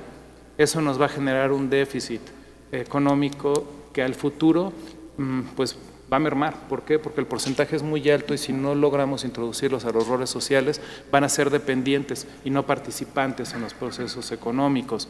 Otra de las razones está en que un tratamiento a los 3 años puede solucionarse en un par de años para una normalización que permita una interacción cotidiana normal, por llamarlo de alguna forma y sencilla en este espacio. Pero si esto dejamos que se extienda a los 9 años, los procesos de normalización pueden tomar 6, 7, 8 años y eso lleva muchísimo más costos en la atención. Bueno, a lo que quiero llegar, respecto al tiempo de todos los demás, es que en 6 años el nivel de reto va a ser que los jóvenes que cuando se creó la ley ya estén entrando a los procesos educativos de formación profesional, como consecuencia de esta ley, tengan una puerta abierta. Pero si no modificamos esta ley o cambiamos esta ley por una que reconozca la verdadera complejidad del problema, lo que vamos a tener es un rezago educativo y un rezago de formación que al Estado, a mi criterio, le va a generar un déficit de entre el 1 y 2%.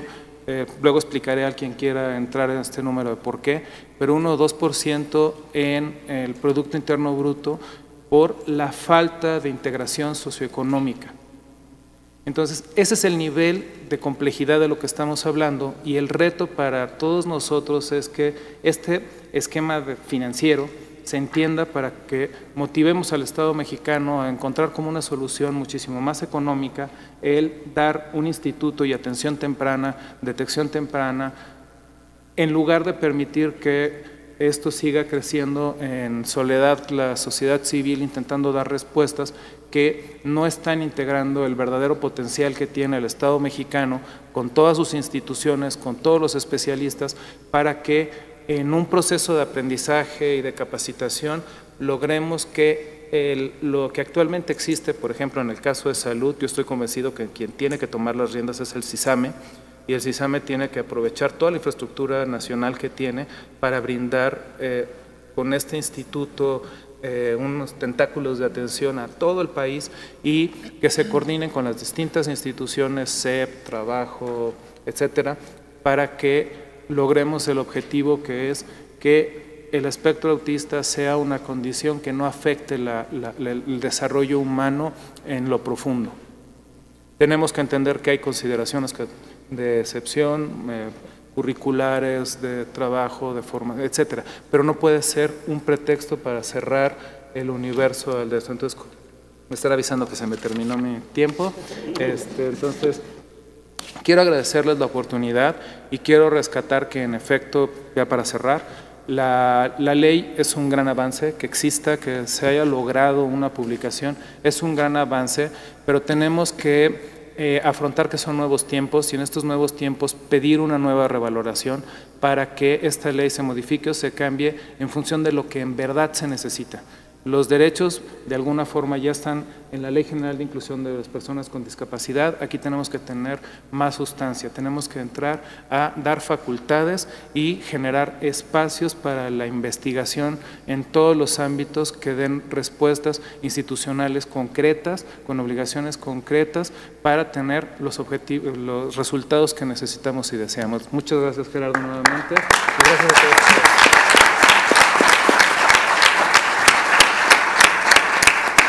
Muchas gracias, Gerardo. A continuación vamos a presentar un video que nos manda la organización Autism Speaks en Estados Unidos. Es un resumen, está en inglés, les pido una disculpa, no nos dio tiempo de ponerle los subtítulos que queríamos ponerles, pero dura alrededor de 4 minutos. Cuando termine les voy a dar un poquito de contexto yo en español.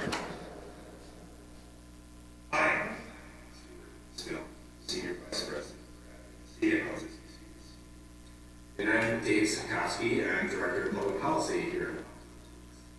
So Dave and I are here to talk about the Autism Cares Act. It was enacted on September 30th this year. It funds a variety of activities through the federal government, through its agencies, research, training opportunities, and it funds the prevalence studies, which the other very important activity that is authorized by the CARES Act is the Interagency Autism Coordinating Committee, which is responsible for coordinating federal efforts around autism. It's a really critical institution to promote that type of coordination, amongst all of the different government entities involved in autism research, as well as involving the community, self-advocates. So the Autism Cares Act has different components. It has an NIH component, National Institutes of Health component, it has a Centers for Disease Control and Prevention component, and it has a Health Resources and Services Administration. So these are three separate parts of this bill. Talk a little bit about each of those parts. Sure. So the National Institutes of Health helps drive a lot of that research. Just a variety of other research. The National Institutes of Health are made up of a host of different institutes. So the one that primarily, or I should say, the majority of autism research is funded out of is the National Institute of Health. In addition, so we touched on CDC and HRSA. CDC is the Centers for Disease Control and Prevention, and what they utilize their funding for in this space is to provide really some of the best numbers that we have in terms of prevalence of autism throughout the country. So the number that there are 59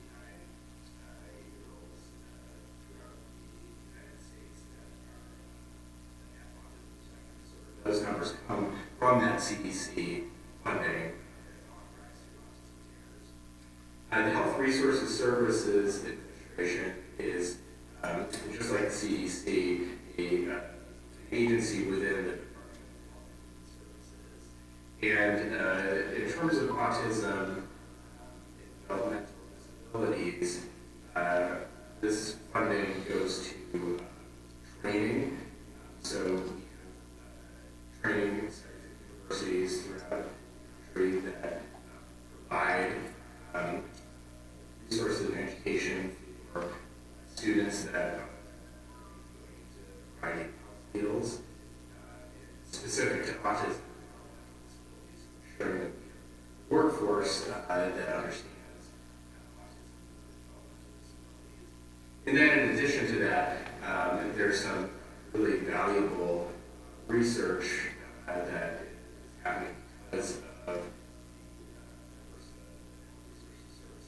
Administration funding that was gone out to help create a learning network of universities where they develop new techniques in terms of treatment and also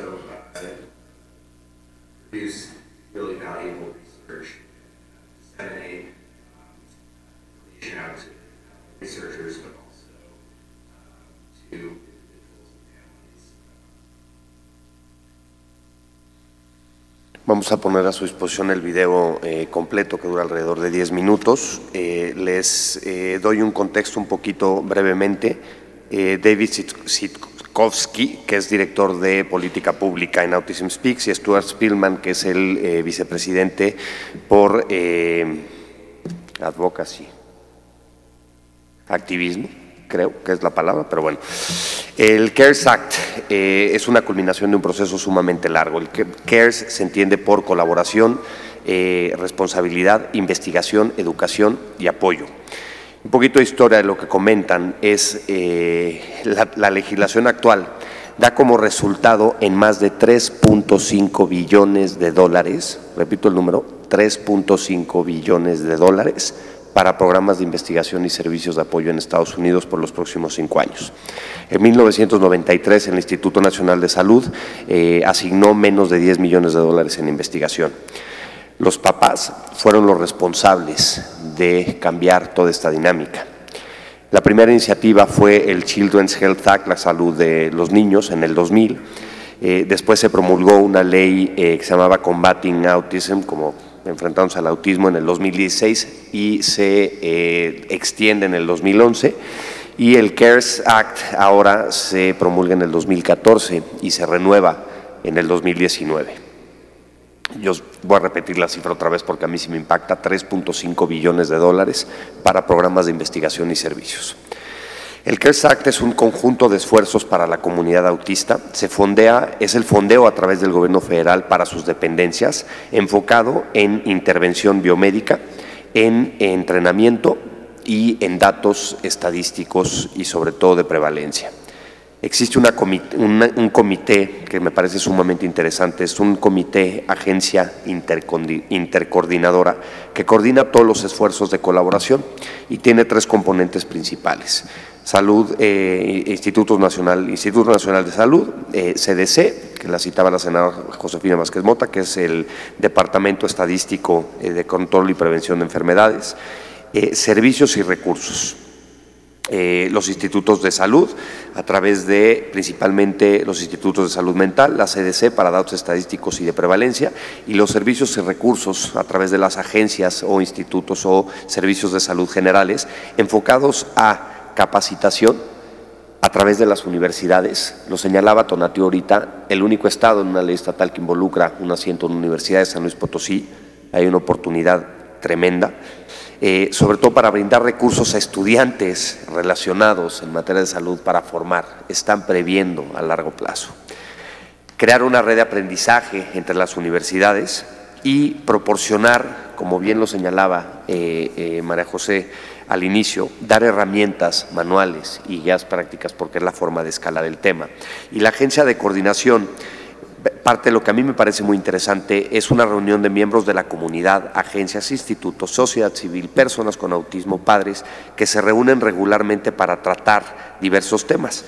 Uno de los principales objetivos es principalmente juntar a los sectores públicos y privados para el impulso de políticas públicas, y parte de lo más interesante es que son juntas a sesiones abiertas. Una de las cosas que resalta mucho el video es que esa ley ha logrado juntar a toda la comunidad y a todos los principales puntos de interés en materia de autismo en Estados Unidos. Eso representa una oportunidad para todos nosotros bestial, y es cuando digo que debemos de crear mucho mayor oportunidad.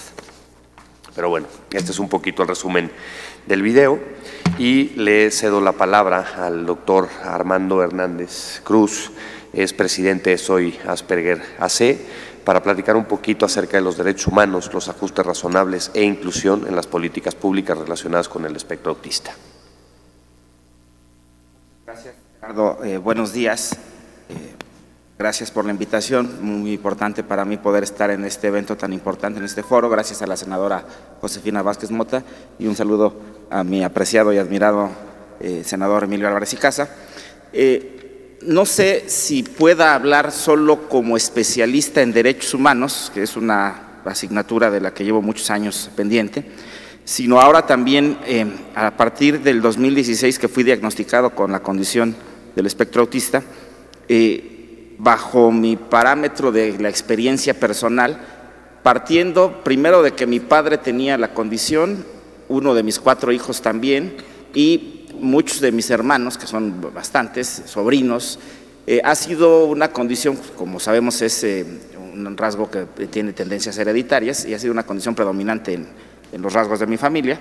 Entonces, a partir de esa experiencia personal, también me parece importante conectar los temas de derechos humanos con el tema principal. Estoy proponiendo 4 aspectos a analizar: derechos humanos, ajustes razonables, inclusión y políticas públicas. Pero de esos 4, el que me parece a mí más importante es el de los ajustes razonables. Entonces, para llegar al tema de ajustes razonables, nada más quiero hacer una construcción breve que conecte todos estos aspectos.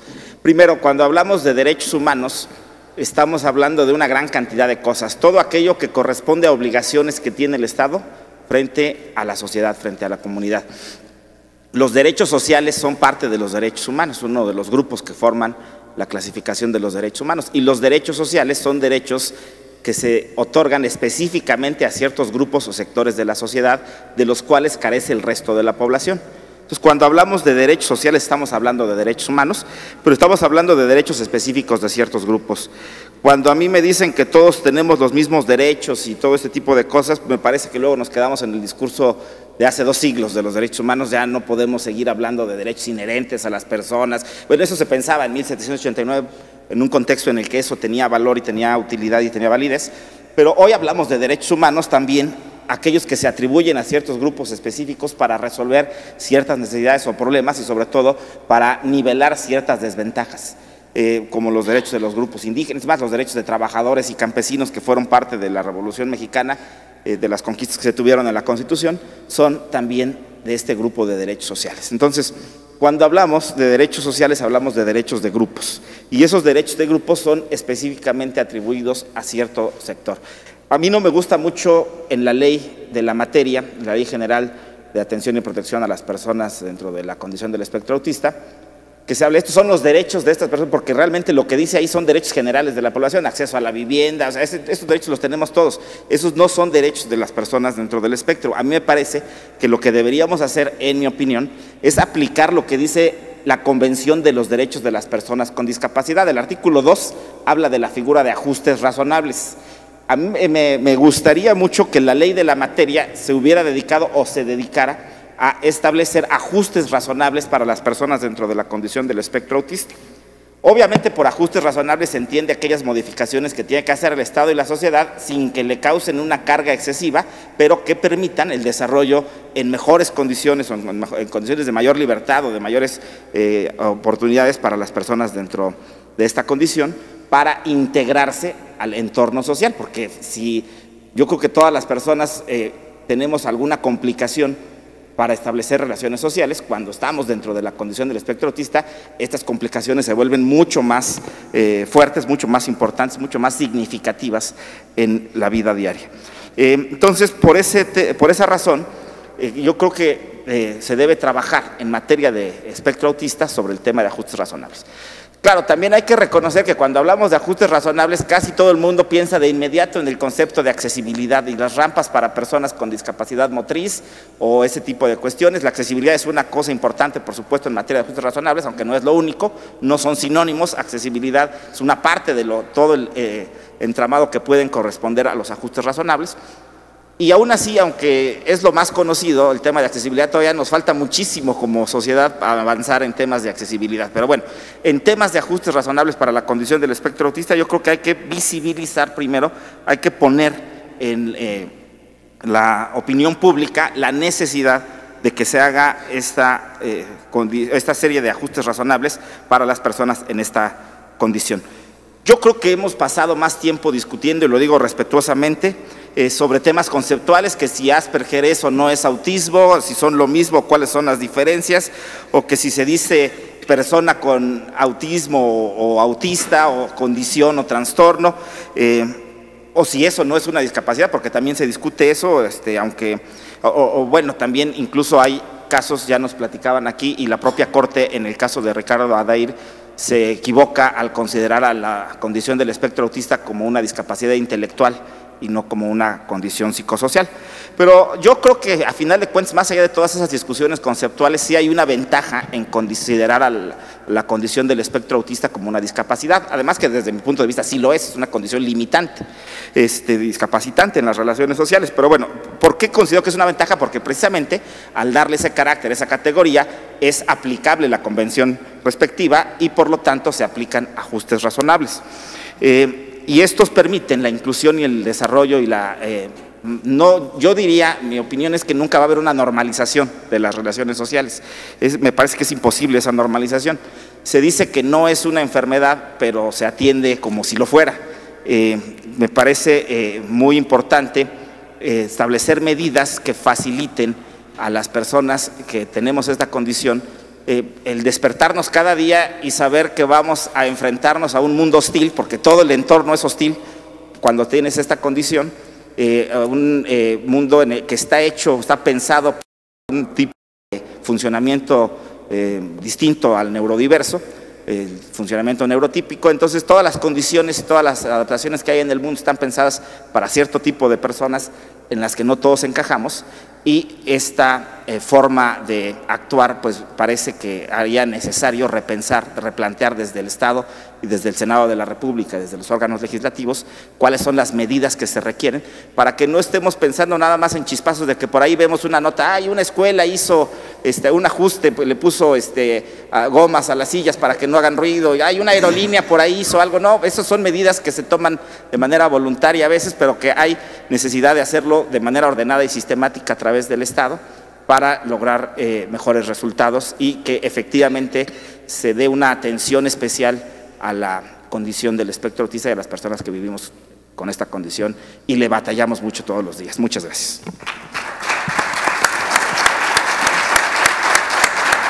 Muchísimas gracias, doctor.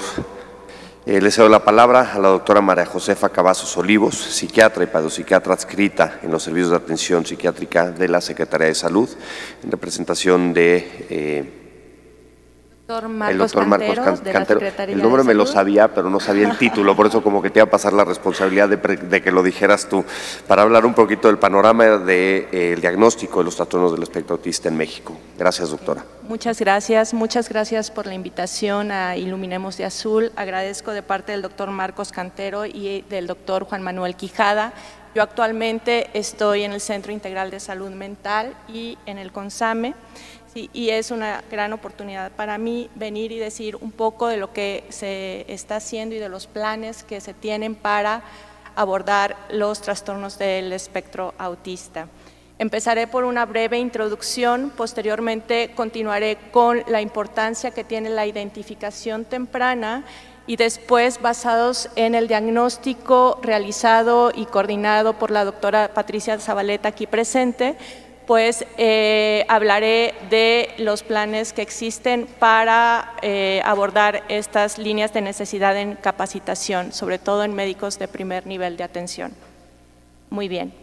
El autismo es un trastorno del neurodesarrollo que inicia en los primeros años de la vida y se manifiesta con alteraciones en la comunicación, en la interacción social y patrones restrictivos de comportamiento, intereses o actividades. Sin embargo, es una condición muy heterogénea que se presenta con diversos fenotipos, que incluye un espectro de diferencias cognitivas, de comunicación y de comportamiento, así como diferencias en la etiología y en los resultados del tratamiento. La prevalencia en México se reportó con un estudio del doctor Fombone en el 2016, reportándose una prevalencia de 1 en cada 115 niños. Los signos y síntomas del autismo iniciales generalmente se presentan antes de los primeros 2 años de vida, manifestándose frecuentemente por retraso en la aparición de la atención conjunta, es decir, cuando el niño más o menos a los 6 o 7 meses de edad empieza a ver a la mamá o al cuidador y hace que tenga interés en algo en particular. Entonces los dos están viendo algo en particular, alteraciones en la respuesta a su propio nombre, alteración en el balbuceo, en la gesticulación, en la reciprocidad emocional.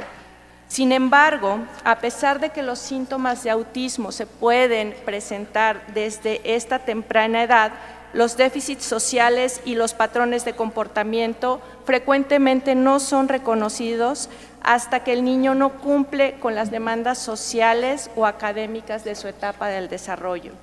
Aquí quiero hacer énfasis en que es muy importante la detección temprana y el tratamiento de los síntomas de autismo durante los primeros años de la vida, ya que el desarrollo cerebral inicia en las primeras 2 semanas de gestación y para el nacimiento el cerebro del bebé es aproximadamente el 36% del tamaño de un cerebro adulto.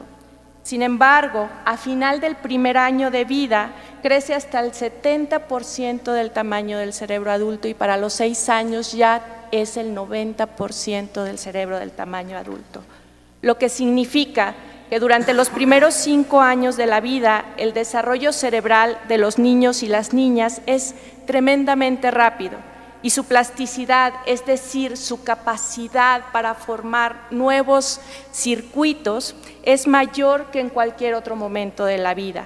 En esta etapa, el neurodesarrollo se caracteriza por eventos dinámicos de crecimiento, organización y formación de redes neuronales que son moldeadas por procesos dependientes de la experiencia. ¿Esto qué quiere decir? Que la intervención durante estos primeros 5 años de la vida es tremendamente valiosa y podemos esperar una modificación en estos circuitos neuronales mayor que en cualquier otro momento de la vida.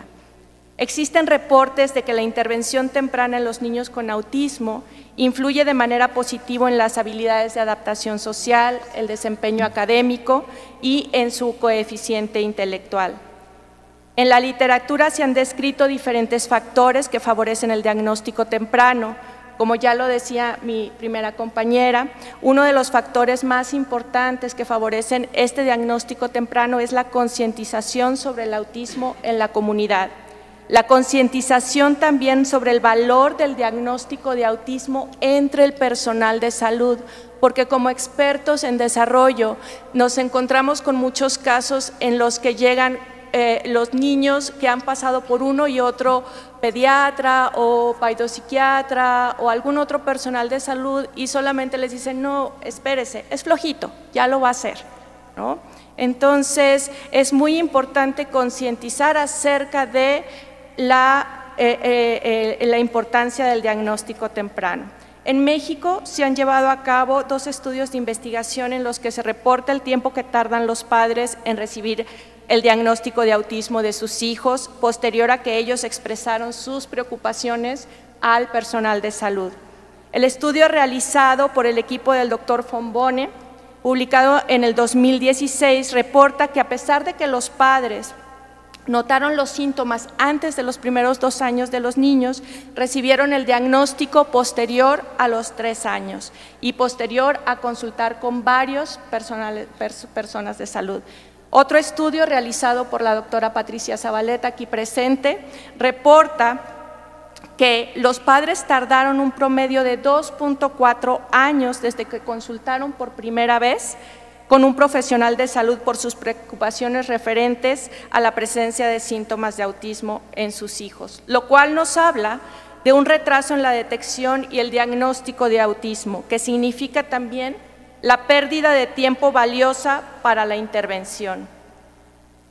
En México se realizó el Diagnóstico Nacional de Infraestructura para la Atención de los Trastornos del Espectro Autista en el Sistema Nacional de Salud, coordinado por la doctora Patricia Zabaleta y publicado en diciembre del año pasado, del cual ya ahondó con los datos ella misma, pero este diagnóstico nos permitió visualizar la necesidad de capacitación del personal de salud en contacto con pacientes para la detección y tratamiento de las personas con trastorno del espectro autista, no solo a segundo y tercer nivel de atención, sino dentro del primer nivel, que es en donde más llegan los casos. El diagnóstico nacional reportó que un 62% de las unidades de primer nivel cuenta con la plantilla mínima de recursos humanos necesaria que pudiera ser capacitada para realizar actividades de tamizaje y referencia de los trastornos del espectro autista. Sin embargo, solo el 8% de las unidades cuenta con un médico o un psicólogo capacitado para la detección y el diagnóstico de autismo. Y solo un 2.4% de las unidades cuenta con los instrumentos de apoyo diagnóstico, por lo que, tomando en cuenta lo anterior, el equipo encabezado por el doctor Juan Manuel Quijada de la Secretaría de Salud nos ha encomendado elaborar un proyecto piloto que está próximo. La primera sesión vamos a iniciarla en diciembre, ¿sí?, con el objetivo de capacitar a personal de salud del Sistema Nacional de Salud del primer nivel para la identificación y diagnóstico de autismo y para la adecuada referencia. Asimismo, en la creación de una base de datos nacional para favorecer los estudios de investigación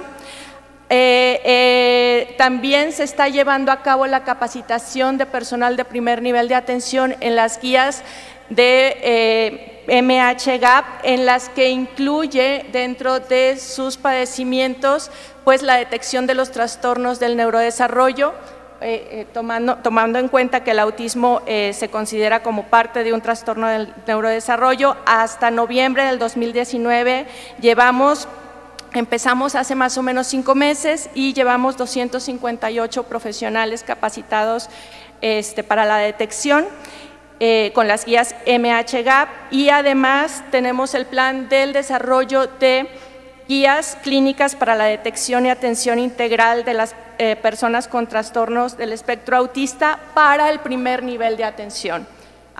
Asimismo, se está considerando el trastorno, la atención de los trastornos del espectro autista con las pláticas que hemos tenido con el personal del INSABI para tenerse en cuenta en este nuevo modelo de atención.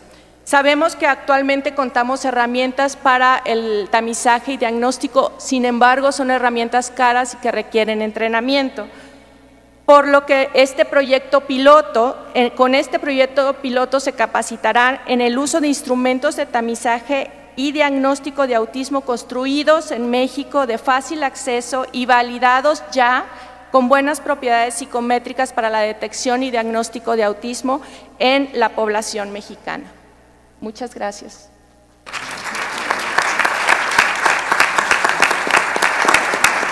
Muchísimas gracias, doctora. Gracias por su ponencia. Para agilizar un poquito los tiempos, nada más quiero compartir una reflexión porque me va a quemar. La iba a apuntar para el final, pero primera lección que yo me quedo con este primer bloque es: a veces no vemos la cantidad de personas que trabajamos en pro de la mejor calidad de vida de personas con autismo. Llevamos 9 ponencias y nos damos cuenta cómo cada quien está haciendo lo que tiene que hacer, que ese para mí es, y a lo mejor es donde me entra lo idealista, pero genera mucha esperanza. Para agilizar un poquito, porque vamos un poquito retrasados con el programa, le voy a pedir a Dara que me ayude a darles unos agradecimientos en lo que yo voy nombrando a las personas para que nos acompañen acá arriba para